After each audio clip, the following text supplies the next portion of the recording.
Halo semuanya, selamat datang di materi em, Get Started Navigation. Hari ini aku pengen ngejelasin ke kalian gimana caranya mulai bikin akun Notion sampai ke navigasi dan setting awal di Notionnya ya. Oke, kita mulai dulu. Pertama, teman-teman pergi ke notion.com atau notion.so, kemudian klik tombol login atau get Notion free. Kalau masih pertama kali bikin akun, klik ini ya, get Notion free. Kemudian pilih mau bikin melalui apa nih? Melalui Google, Apple, Microsoft, atau yang lain-lainnya. Kalau aku biasanya aku langsung pilih lewat Google, kemudian pilih akun Google-nya gitu ya. Oke, ini aku continue aja. Kemudian kita masuk ke bagian sign up-nya atau onboarding-nya gitu ya kalau di Notion. Pertama tuh pasti mereka bakal tanya, ini kita untuk apa? Pilih aja sesuai dengan kebutuhan kalian ya. Kalau aku mungkin aku akan pilih di sini untuk for work. Kemudian biasanya akan ditanya kalau ini kita bekerja dengan tim atau sendiri. Aku pilih yang on my own aja. Kemudian siapa nih di dalam sini? Em, Bisa pilih CEO atau apa aja ya sesuai dengan posisi kalian. Kemudian kita rencananya mau pakai apa untuk Notion ini. Kalau aku mungkin akan pilih goal tracker sama project. Jadi dua ini nanti dia akan otomatis tertambahkan gitu ya di Notion. Sekalian sama wiki dan meeting notes deh, aku tambahin juga. Oke, kemudian kita continue.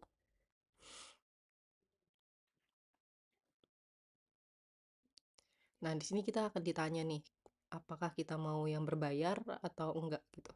Kalau yang enggak berbayar, dia akan ada batasannya 1000 blok untuk kolaborasi, eee, dan kalau mau bayar ya segini gitu, 24 dolar per bulannya per satu member gitu. Kalau kalau misalnya teman-teman untuk yang personal dan untuk kerja tapi untuk personal aja nggak apa-apa pakai yang ini aja. Ini pun kan 1000 blok ini ya yang kolaboratif. Kalau misalnya nggak kolaboratif sih biasanya unlimited ya. Continue aja. Dan ini bisa kita skip dulu karena sebenarnya aku udah punya. Kemudian em, skip for now dulu aja. Oke. Oke, jadi di sini teman-teman udah dapat welcome to Notion, langsung kebuka page welcome to Notion. Terus di sebelah kiri sini ini adalah sidebar. Di sini adalah page-nya gitu ya, halaman page-nya. Kemudian di sini ada menu-menu yang lain. Kita mulai dari sidebar dulu ya.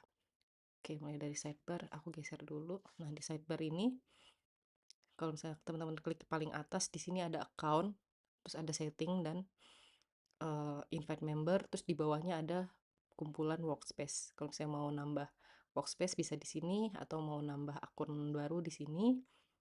Oke, kemudian setelah dari account ini ada tombol untuk close, close dan untuk membuka sidebarnya dan tombol untuk bikin page baru. Di bawahnya ada search, ada home, ada inbox, kemudian ada section. Jadi di sebelah kiri sini di bagian sidebar setelah inbox itu ada section untuk halaman-halamannya gitu. Jadi semua halaman-halaman yang disimpan di Notion akan terbagi di sini. Pertama ada section private, kemudian di bawahnya ada team space. Oke, nah di dalam team space ini yang tadi kita waktu di onboarding udah ditanya, dia langsung masuk ke tim team space-nya Styles Workspace HQ gitu. Dan di bawahnya ada wiki yang tadi udah ditambahkan, ada goal tracker, project sama meeting notes. Oke, terus di bawahnya ada setting, templates dan trash. Templates ini kalau misalnya teman-teman cari templates baru, kemudian trash ini untuk halaman-halaman yang dibuang gitu. Masih bisa kita ambil balik lagi di sini. Nah, Kalau misalnya kita lihat di sini, di trash-nya, page-page yang di dalam trash ini akan otomatis di-delete dalam 30 hari. Gitu ya. Nah, sekarang kita ke setting dulu. Setting yang di atas sini sama yang di bawah sini dan yang di atas sini tadi sama kok. Sama aja, nggak ada bedanya ya. Oke. Nah, kita mulai dari yang paling atas, yaitu account. Bagian setting sini nih bisa ganti namanya. Ganti nama akunnya mungkin Notion for Work atau apa aja yang kalian mau ya, atau mau pakai nama kalian sendiri atau nama company-nya boleh. Kemudian ada emailnya, kalau mau setting password juga di sini. Mau aktifin two step verification juga bisa, tambah passkey juga bisa. Kemudian support access gitu ya, bisa di sini. Dan ada device-nya, device apa aja yang tersambung ke Notion ini. Kemudian preferences untuk sistem temanya gitu ya, mau dark atau light, atau ngikutin sistem dari komputernya atau browsernya juga bisa. Kemudian ada language and time. Untuk language and time ini, untuk language-nya atau bahasanya sekarang, alhamdulillah untuk bahasa Indonesia udah ada ya. Jadi teman-teman tinggal scroll down aja, nanti ada bahasa Indonesia kalau mau diganti. Kemudian mau start week-nya di Monday atau enggak. Kemudian set time zone-nya juga. Apakah mau otomatis atau mau di setting sendiri. Itu bisa di sini. Kemudian desktop app, pengaturan desktop app-nya, dan privacy atau cookie setting, history, dan lain sebagainya. Terus kita ke notifikasi. Nah, kalau teman-teman udah nyambungin Notion-nya dengan Slack, bisa atur notifikasi Slack-nya di sini. Jadi apakah setiap kali ada database yang di komen, nanti akan muncul di Slack-nya juga gitu ya, notifikasinya bisa di sini. Diaturnya, kemudian ada email notification. Kalau email notification biasanya aku matiin semua ya, karena aku nggak terlalu mau tahu. Jadi notifikasi ya kegiatan yang terjadi di Notion cukup notifikasi di inbox aja gitu. Tadi kan udah ada ya, ada search home inbox nih di sebelah kiri sini. Jadi notifikasi ketika ada perubahan di database aku biasanya akan muncul di sini. Kalau kerjaannya bareng-bareng gitu. Oke, notification sudah, terus connection ini kalau mau menghubungkan si Notion dengan aplikasi-aplikasi lain gitu ya, bisa di sini. Kemudian kita ke workspace. Nah, di workspace ini bisa diganti nama workspace-nya ya. Ini kan tadi dia sangat random ngikutin dari nama account Google aja, terus ikonnya kalau mau diganti juga bisa.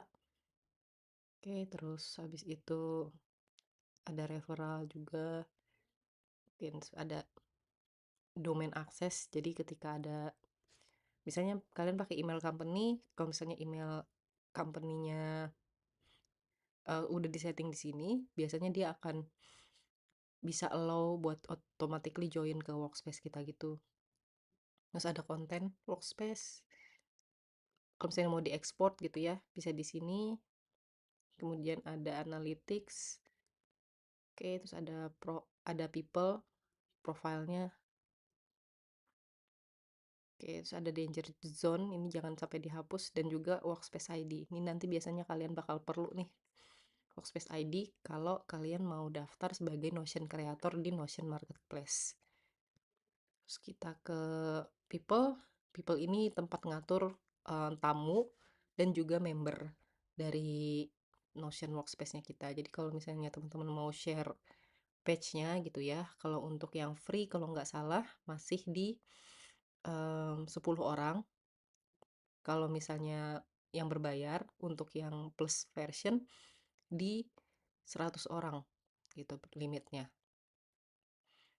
Oke, untuk member ini kalau misalnya kita bayar member, kita punya member di tim, bisa diatur di sini ya, tapi bayarnya per seat gitu atau per membernya.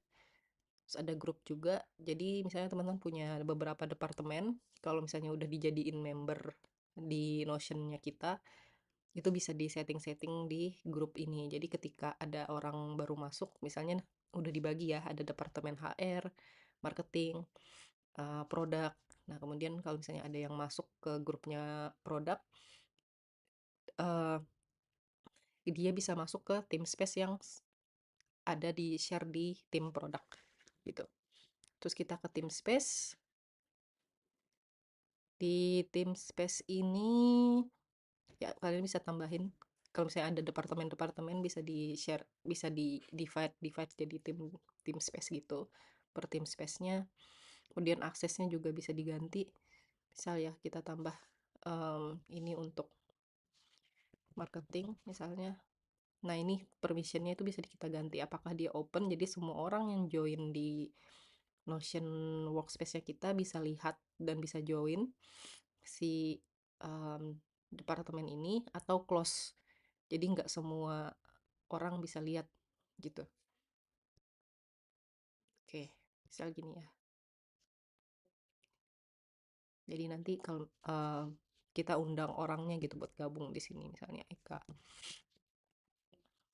bla bla gitu, gitu. Oke, nah kemudian kita ke security. Nah, di security ini biasanya yang bisa di-update itu kalau misalnya kita udah upgrade ya ke business plan, number engage juga sama, data retention juga sama gitu. Jadi kalau untuk yang free version dapatnya yang default aja. Nah, kemudian untuk identity juga sama, rata-rata kalau misalnya kita udah update baru bisa ngeganti-ganti gitu. Kemudian Notion AI bisa di update di sini. Kalau misalnya mau pakai Notion AI ya harus bayar lagi ya, beli untuk Notion AI-nya. Kemudian public page. Nah, jadi kalau misalnya ada page yang di-upgrade gitu ya, yang dipublish, sorry. Kalau misalnya ada page-page yang dipublish ke publik, dia akan muncul di sini. Nanti ada ininya, settingannya di sini. Terus kita mau ganti domainnya. Ini kan domainnya masih sangat random ya, Verbenges 2 B2 B2 B5. Ini bisa kita update di sini. Misalnya kita mau ganti jadi project style juga bisa.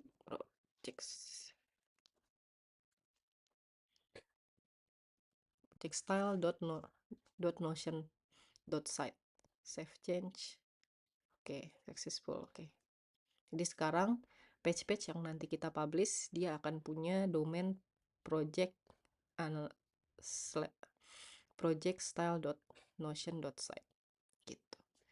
Terus emoji, kalau misalnya mau ada emoji custom bisa dimasukin ke sini. Connection sama kayak connection di atas tadi.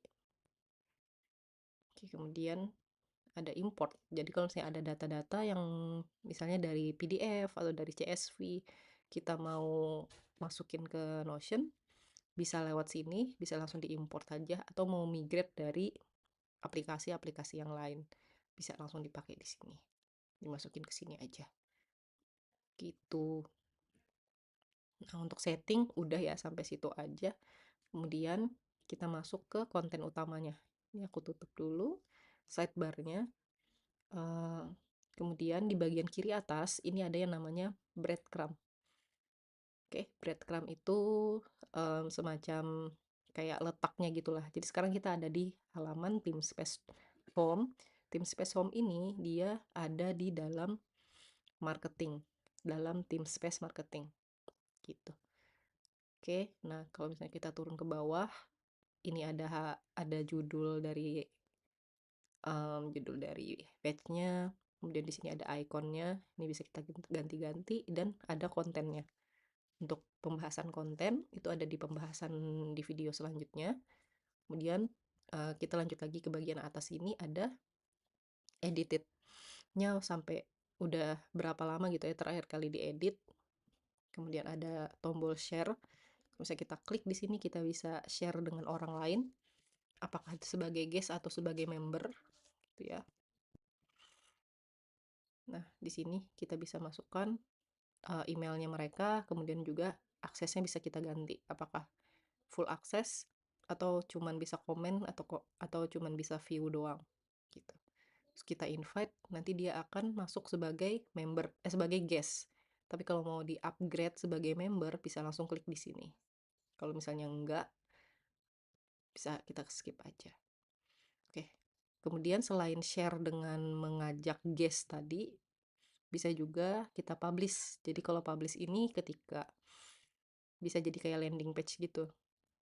Nah, begitu kita publish, kita bisa copy linknya, kemudian kasih ke orang lain. Kalau misalnya nggak mau jadi, ini kan ada pilihan ya, apakah kita nge-customize set stylingnya, mau kita ganti-ganti, terus search engine indexingnya apakah mau dinyalakan, sehingga bisa dicari di search engine, atau duplicate as template. Kalau misalnya nggak mau orang lain bisa ngeduplicate page ini, bisa dimatiin aja di sini. Gitu.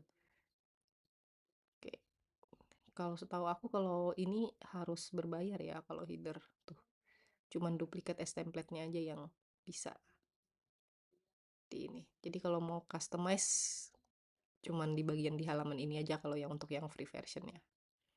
Gitu. Terus kalau mau di embed juga bisa. Nanti tinggal copy kodenya di sini terus bisa di embed di halaman website kalian masing-masing. Kalau kalian punya website sendiri, kemudian bisa di-share juga di sosial media. Gitu. Nah, di sebelah tombol share ada tombol bintang. Ini untuk masuk ke favorit. Untuk menandainya sebagai favorit, misalnya kalau misalnya kita tandain sebagai favorit di sini, kita nyalain bintangnya. Kita lihat di bagian sidebar, di sini ada section baru namanya favorit. Jadi yang favorit nanti muncul semua di sini. Gitu. Nah, setelah tombol favorit ada page customization setting gitu. Jadi bisa ganti fontnya di sini, atau mau copy link, atau mau diduplikat, move to, atau mau dipindah ke tempat-tempat lain gitu. Terus atau mau di delete aja juga bisa. Terus mau diganti fontnya biar lebih kecil, atau mau full white biar dia lebih besar, bisa juga di customize page. Ini customize page nanti dibahas di video selanjutnya yang lebih detailnya. Kemudian ada log page juga kalau misalnya supaya page ini nggak diganti-ganti gitu ya, nggak diedit sama orang lain, bisa kita log aja. Kemudian ada suggest edit ini juga sama, nanti akan aku bahas di video selanjutnya. Kemudian ada translate, bisa diganti di sini, udah ada bahasa Indonesia juga. Kemudian mau undo atau Ctrl Z atau Command Z bisa lewat sini, bisa import export to wiki dan lain sebagainya. Oke, bisa kalian explore aja satu persatu. Dan untuk video ini sampai sini dulu, kita ketemu lagi di video selanjutnya. Terima kasih, bye bye.